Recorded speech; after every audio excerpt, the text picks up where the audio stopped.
Look, sometimes people drift apart, Miles. And I don't want that to happen to us, okay? Look, I know I don't always do what you need me to do or say what you need me to say, but I see this spark in you. It's amazing. It's why I push you, but it's yours. You don't often see appreciation for the smaller things of a given work as opposed to the giant spectacle such as visual flair.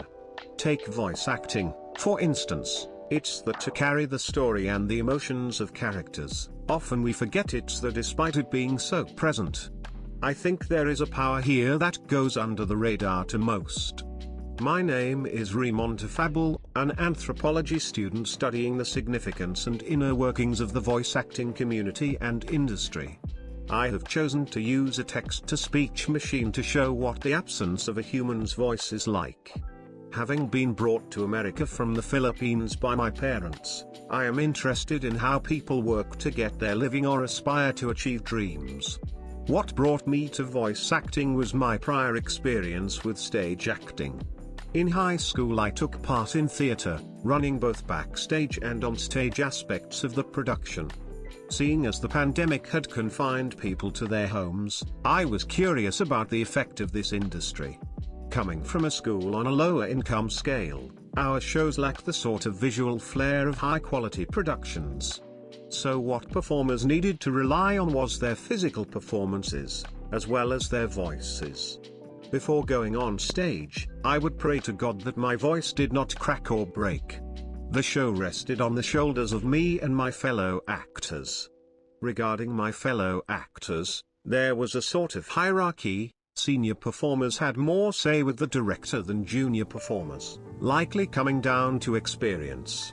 Unfortunately, this created an environment where it wasn't friendly to newcomers, making the new ones have to either be outstanding from the get-go or struggle.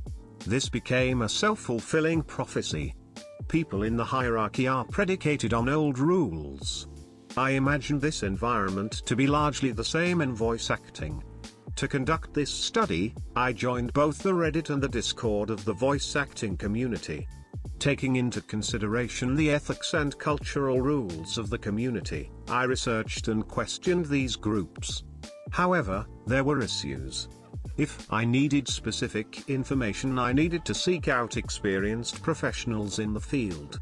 Either that or I would luck out on Q&A sessions with said professionals. Such is the case with the Q&A session with Ruben Lack. Ruben Lack is a professional voice actor and producer of animated films, such as the Violet Evergarden movies. I was allowed a view into the profession of voice acting and how strict, demanding the field was. For instance, those who seek it professionally need to be aware that in a pool of close to 200 applicants, there is a 90% fail rate. To the point that many prominent figures such as Jonas Scott, the voice of Dying Light 2 protagonist, would be forced to couch hop.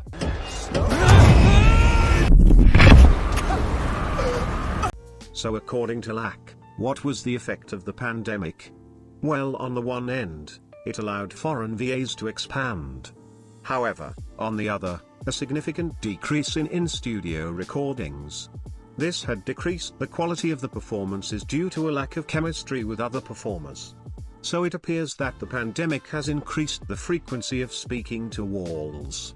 I was also able to grasp that the profession had more differences from my experience than I initially thought.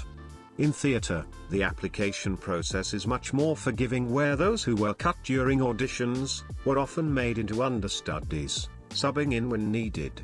It was also different where it didn't so much rely on people's skills, but rather valued professionalism and being on time.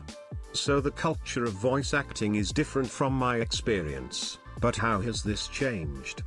Voice acting is relatively young, with the first sound and animated movies being shown in the 1930s with the jazz singer and Steamboat Willie. The difference stems from what was culturally acceptable at that time, such as strong language or certain topics people tend to shy away from. Another difference can be seen where they are observed. also stemming from the culture of the language with certain structures and needs for formal speaking, such as in Japan where there are multiple ways of saying you with varying meanings. Despite this, I believe little has changed because the practices are perpetually taught from senior to junior voice actors. The top professionals set the standard, which left those under them to follow suit. This study had shown me a culture that was very different from what I initially perceived. After this study, I have come to understand that culture isn't surface level and can't be assumed to be the same as another. Going forward, I will carefully consider the culture of others and of communities I may not belong to. I want to end off with a clip from Titanfall 2, with the character BT-7274. Despite the risks that are presented, the player feels reassured with their metal companion. What about the other 32%? There is a 32% chance of an incomplete traversal, resulting in catastrophic trauma, massive internal bleeding, and multiple compound fractures. Dismemberment may also occur. There is also the possibility of electrocution and disintegration within the toxic fog below.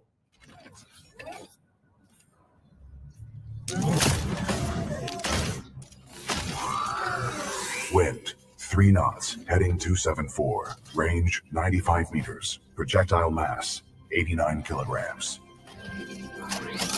Trust me.